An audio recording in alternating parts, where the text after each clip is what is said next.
ఎవరికి చెయ్యి చాపము మా తండ్రి ధనవంతుడు. ఎవరికి చెయ్యి చాపము మా తండ్రి శ్రీమంతుడు. ఏమయ్యా నీకు ఇంకా పొగరు తగ్గినట్లేదు. అప్పుడు కూడా ప్రతిష్ఠ రోజు ఎవరిని అడగకుండా ప్రార్థన చేస్తే నాతో కలిసి వచ్చిన వాళ్ళతో కట్టానన్నావు. ఇప్పుడు అప్పుడు ఏ ఫోదే ఉంది, ఇప్పుడు ఏ ఫోదే ఉంది. ఏ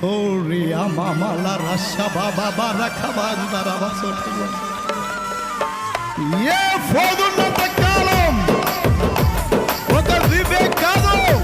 లైవ్ తిలకిస్తున్న మిత్రులారా, సోదర సోదరిలారా, దైవ సేవకులారా, నీకు ఏ ఫోదుంటే చాలు. ధనమైతే లేదు గాని దర్శనముంది నాకు, ధనమైతే లేదు గాని దర్శనముంది నాకు. కదలనే కదలను కన్నీటి ప్రార్థన ఉంది, కదలనే కదలను కన్నీటి ప్రార్థన